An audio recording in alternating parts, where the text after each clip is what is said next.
गुरु ब्रह्म महिमा अलेख शरण।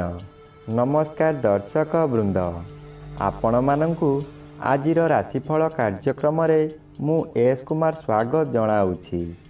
प्रतिदिन निजर राशिफल जानिबा पाई गुरुकृपा यूट्यूब चैनल को सब्सक्राइब करंतु और पाखरे थिबा बेल आइकन को प्रेस करी ऑल नोटिफिकेशन ऑन करी दियंतु, जहा फଳରେ आमे जेतेबेले वीडियो अपलोड करिवो प्रथमे आपण वीडियो देखि पारिबे। आमर यही वीडियो रे आपण संपूर्ण पंचांग सहित मेष ठारू मीन पर्यंत 12 गोटी राशिर राशिफल विषय रे जानि पारिबे। वीडियो को दयाकरी शेष पर्यंत देखंतु। वीडियोटी भल लागिथिले वीडियो को लाइक करंतु एवं आपणक प्रियजन पाखु शेयर करी जणांतु। एबे आसंतु जानिबा आज दिनर संपूर्ण पंचांग विषय। आज इंग्राजी 2026 मसीहा जुलाई मास 12 तारीख रविवार। दिल्ली शराब्दा सन 1433 साल। स्वाधीन भारताब्द 79 वर्ष। महिमाद 199 वर्ष। उत्कल गजपति श्री श्री गजपति दिव्यसिंहदेव महाराजांकर 69 अंक। सौरस्व आषाढ़ मास 28 दिन। चांद्रमते आषाढ़ कृष्ण पक्ष त्रयोदशी तिथि रात्रि 7 घंटा 44 मिनिट पर्यंत। आजिर सूर्योदय विरजा क्षेत्र को 5 घंटा 12 मिनिट मिथुन लग्न 4 दंड 40 लिता गते उदय। आजिर सूर्यास्त विरजा क्षेत्र को 6 घंटा 28 मिनिट धनु लग्न 4 दंड 29 लिता गते अस्त। आज वृष चंद्र अपराह्न 4 घंटा 56 मिनिट पर्यंत। एहापरे मिथुन चंद्र। रोहिणी नक्षत्र प्रातः 5 घंटा 44 मिनिट पर्यंत। एहापरे मृगशिरा नक्षत्र खेया शेष रात्रि 3 घंटा 57 मिनिट पर्यंत। आज जन्मित शिशुर वृष राशि वैश्यवर्ण नरगण।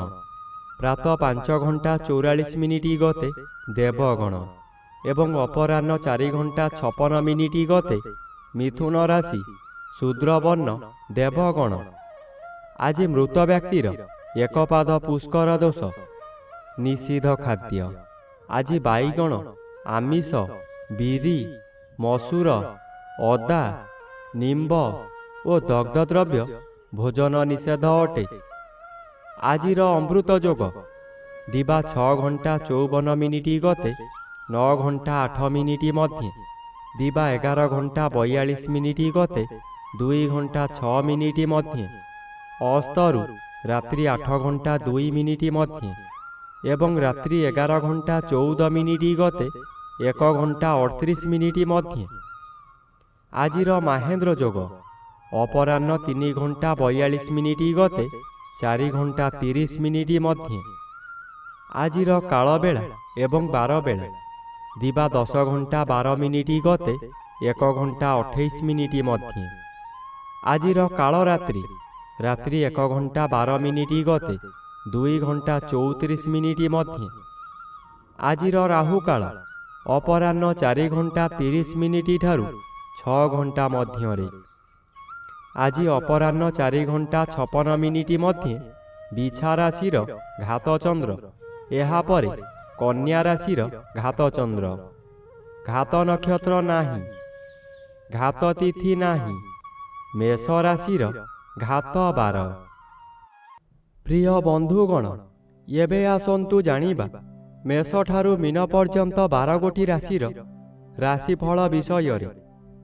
राशिचक्रर प्रथम राशि मेष राशि। आज मेष राशि जन्मित व्यक्ति मानक सकाशे घात 12 अशुभ और द्वितीय स्थान रे चंद्र गोचर करुथिबारु अशुभ फल मिलिब। आज आपणक कार्य को बंधु माने समालोचना करिवे। द्वितीय गृह धन गृह और परिवार गृह होइथिबारु आपणक निज लोक माने शत्रुता करिवे। बहु अर्थ व्यय कराई आपणको बर्बाद कराई देबे। आपण हतोत्साह होई पड़िबे। पिला माने आपणकर निर्देशर विपरीत कार्य करी बहु स्थान रे आपणको अपमानित करिवे। एबे आसंतु जानिबा ରାଶିଚକ୍ରର ଦ୍ୱିତୀୟ ରାଶି ବୃଷ ରାଶି ବିଷୟରେ। ଆଜି ବୃଷ ରାଶି ଜନ୍ମିତ ବ୍ୟକ୍ତିମାନଙ୍କ ସକାଶେ ଶ୍ରୀଚନ୍ଦ୍ର ଗୋଚର କରୁଥିବାରୁ କେତେକାଂଶରେ ଶୁଭ ଫଳ ମିଳିବ। ଆଜି ଘରକୁ କୌଣସି ଅତିଥି ଆଗମନ କରିପାରନ୍ତି। ଗୃହରେ ଖାଇବା ଧୁମଧାମ ହେବ। ନୂତନ ବସ୍ତ୍ର ଆଭୂଷଣ ବ୍ୟବହାର କରିବେ। କିନ୍ତୁ ଆଜି ଯଦି କୌଣସି ସ୍ଥାନକୁ ଯାତ୍ରା କରିବାର ଅଛି ତେବେ ସ୍ଥଗିତ ରଖନ୍ତୁ। ଆଜି ପଶୁ କ୍ରୟ ବିକ୍ରୟ ମଧ୍ୟ କରନ୍ତୁ ନାହିଁ। ଖରିଦ କରିଥିବା ପଶୁ ନଷ୍ଟ ହୋଇଯାଇପାରେ। ଆଜି ଆପଣ ଗଣ୍ଡଗୋଳ କାର୍ଯ୍ୟଠାରୁ ଦୂରେଇ ରୁହନ୍ତୁ। ଏବେ ଆସନ୍ତୁ ଜାଣିବା ରାଶିଚକ୍ରର ତୃତୀୟ ରାଶି ମିଥୁନ ରାଶି ବିଷୟରେ। ଆଜି ମିଥୁନ ରାଶି ଜନ୍ମିତ ବ୍ୟକ୍ତିମାନଙ୍କ ସକାଶେ ଦ୍ୱାଦଶ ସ୍ଥାନରେ ଚନ୍ଦ୍ର ଗୋଚର କରୁଛନ୍ତି। କୃଷ୍ଣ ପକ୍ଷରେ ଦ୍ୱାଦଶ ଚନ୍ଦ୍ର ଶୁଭ ଫଳ ଦିଅନ୍ତି। ଆଜି ଆପଣଙ୍କ ପରିବାର ମଧ୍ୟରେ ଶାନ୍ତି ଆସିବ। ସ୍ୱାମୀ ସ୍ତ୍ରୀଙ୍କ ମଧ୍ୟରେ ପୂର୍ବରୁ ଥିବା ମାନ ମନାନ୍ତର ଆପୋଷ ବୁଝାମଣାରେ ତୁଟିଯିବ। ଦ୍ୱାଦଶ ଚନ୍ଦ୍ର ବିଦେଶ ଯାତ୍ରା କରାଇପାରେ, କିନ୍ତୁ କୃଷ୍ଣ ପକ୍ଷରେ ଗଲେ ଶୁଭ ଫଳ ନିଶ୍ଚୟ ମିଳିବ। ଆଜି ଆପଣଙ୍କର କାର୍ଯ୍ୟ ସଫଳ ହେବ। ଏହି ସମୟରେ ଧର୍ମ କାମ କରି କିଛି ଧର୍ମ ସଞ୍ଚୟ କରିପାରନ୍ତି। ଏବେ ଆସନ୍ତୁ ଜାଣିବା ରାଶିଚକ୍ରର ଚତୁର୍ଥ ରାଶି କର୍କଟ ରାଶି ବିଷୟରେ। ଆଜି କର୍କଟ ରାଶି ଜନ୍ମିତ ବ୍ୟକ୍ତିମାନଙ୍କ ସକାଶେ ଏକାଦଶ ସ୍ଥାନରେ ଚନ୍ଦ୍ର ଗୋଚର କରୁଛନ୍ତି। ଏକାଦଶ ଚନ୍ଦ୍ର ବଳଶାଳୀ ଚନ୍ଦ୍ର। ଆଜି ଆପଣଙ୍କୁ ଅଚାନକ ଶୁଭ ଖବର ମିଳିବ।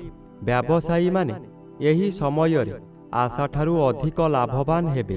ପୂର୍ବରୁ ଯେଉଁ କାର୍ଯ୍ୟ ସକାଶେ ଆପଣ ଅପେକ୍ଷା କରି ହତାଶ ହୋଇଥିଲେ ସେ କାର୍ଯ୍ୟ ଆଜି ପୂରଣ ହେବ। ଆଜି ପରିବାର ମଧ୍ୟରେ ସ୍ୱାଦିଷ୍ଟ ଭୋଜନ ପ୍ରସ୍ତୁତ କରିବା ସହିତ ଅତିଥି ବନ୍ଧୁମାନଙ୍କୁ ନିମନ୍ତ୍ରଣ କରି ଆପ୍ୟାୟିତ କରିପାରିବେ। ଏବେ ଆସନ୍ତୁ ଜାଣିବା ରାଶିଚକ୍ରର ପଞ୍ଚମ ରାଶି ସିଂହ ରାଶି ବିଷୟରେ।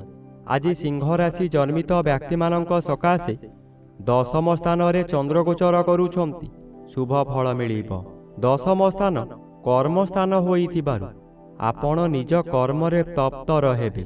ଯେଉଁ କର୍ମ କରିବାକୁ କେହି ସାହସ କରୁ ନଥିବେ ତାହା ଆପଣ କରି ଦେଖାଇଦେବେ। ଆପଣ ଅଧିକ ଶକ୍ତିଶାଳୀ ହୋଇ ଉଠିବେ। ମନରେ ସାହସ ବଢ଼ିଯିବ। ଗୁରୁଙ୍କର ଆଶୀର୍ବାଦ ମିଳିବ। ପୂର୍ବରୁ କରିଥିବା କର୍ମର ଫଳ ମଧ୍ୟ ଏହି ସମୟରେ ମିଳିବ। ଆଜି ଆପଣଙ୍କର ଇଚ୍ଛା ପୂର୍ଣ୍ଣ ହେବ।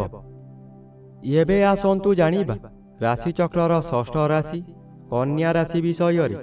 ଆଜି କନ୍ୟା ରାଶି ଜନ୍ମିତ ବ୍ୟକ୍ତିମାନଙ୍କ ସକାଶେ ନବମ ସ୍ଥାନରେ ଚନ୍ଦ୍ର ଗୋଚର କରୁଥିବାରୁ ଅଶୁଭ ଓ ଅପରାହ୍ନଠାରୁ ଘାତ ଚନ୍ଦ୍ର ଅତି ଅଶୁଭ କରାଇବ। ଆଜି ଆପଣ ଶୁଭ କର୍ମରେ ଯୋଗଦାନ କରି ବହୁ ଅର୍ଥ ବ୍ୟୟ କରିବେ, କିନ୍ତୁ କାହାରି ପାଖରୁ ପ୍ରଶଂସା ମିଳିବ ନାହିଁ। ଶେଷରେ ଆପଣ ଲୋକ ହସା ହେବେ। ଆପଣଙ୍କୁ ଲୋକମାନେ ପରିହାସ କରିବେ। ଆପଣଙ୍କର ଅସ୍ଥିରତା ପ୍ରକାଶ ପାଇବ। ଆପଣ କ୍ଷୋଭ ପ୍ରକାଶ କରିବେ। ମନରେ ଦୁର୍ବଳତା ପ୍ରକାଶ ପାଇବ। ଏବେ ଆସନ୍ତୁ ଜାଣିବା ରାଶିଚକ୍ରର ସପ୍ତମ ରାଶି ତୁଳା ରାଶି ବିଷୟରେ। ଆଜି ତୁଳା ରାଶି ଜନ୍ମିତ ବ୍ୟକ୍ତିମାନଙ୍କ ସକାଶେ ଅଷ୍ଟମ ସ୍ଥାନରେ ଚନ୍ଦ୍ର ଗୋଚର କରୁଛନ୍ତି। ଅଶୁଭ ଫଳ ମିଳିବ। ଅଷ୍ଟମ ସ୍ଥାନ ଆୟୁ ସ୍ଥାନ ଓ ମାରକ ସ୍ଥାନ। ଚନ୍ଦ୍ର ଏପରି ଏକ ଗ୍ରହ ମୃତ୍ୟୁକୁ ମଧ୍ୟ ମାରିପାରେ।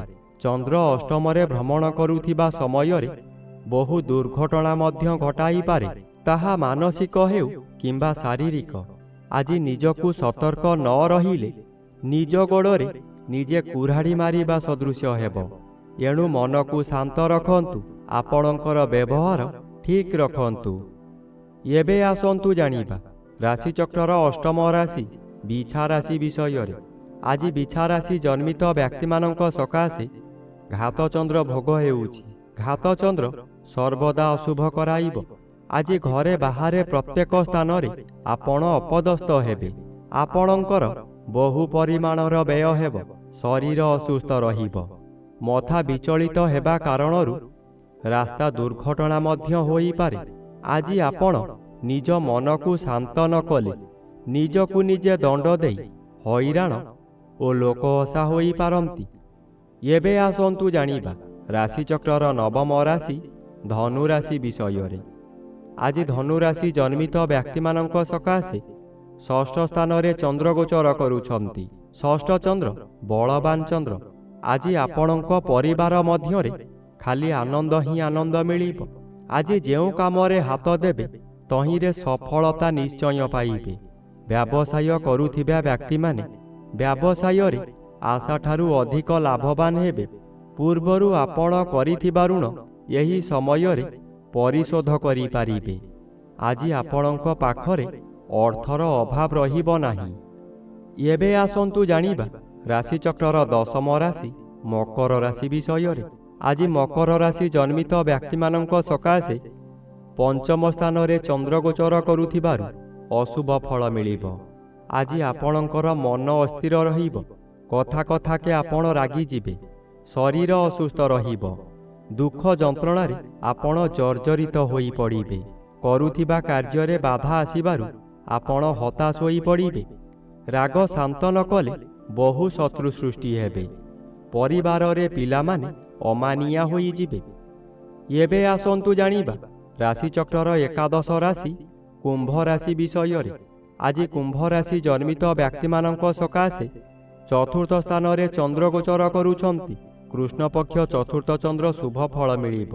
ଆଜି କୌଣସି ବନ୍ଧୁଙ୍କ ଦ୍ୱାରା ଆପଣ ଉନ୍ନତି ପଥରେ ଆଗେଇ ଚାଲିବେ। ହଠାତ୍ ଅର୍ଥ ବ୍ୟୟ ହେଲେ ମଧ୍ୟ କୌଣସିଠାରୁ ଅର୍ଥ ମିଳିଯିବ। ଆପଣ ଖୁସିରେ ରହିବେ। ମାନସିକ ଅଶାନ୍ତି ପରିବର୍ତ୍ତେ ମାନସିକ ଶାନ୍ତି ମିଳିବ। ଆଜି ହଠାତ୍ କୌଣସି ସ୍ଥାନରୁ ଶୁଭ ଖବର ପାଇ ବିଦେଶ ଯାତ୍ରା କରିପାରନ୍ତି। ମନରେ ଆନନ୍ଦ ଉତ୍ସାହ ଭରି ଉଠିବ। ଏବେ ଆସନ୍ତୁ ଜାଣିବା ରାଶିଚକ୍ରର ଦ୍ୱାଦଶ ବା ଶେଷ ରାଶି ମୀନ ରାଶି ବିଷୟରେ।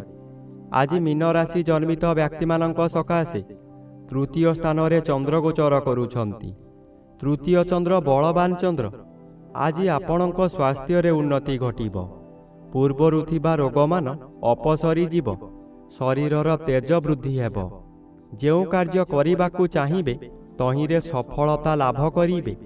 ଆଜି ହଠାତ୍ ଆପଣଙ୍କର କୌଣସିଠାରୁ ଶୁଭ ଖବର ପାଇ ମନର ବଳ ବୃଦ୍ଧି ହେବ। ବ୍ୟବସାୟରେ ଅଧିକ ଲାଭବାନ ହେବେ। ଧନ ସଞ୍ଚୟ କରିବାର ଦିନଟିଏ।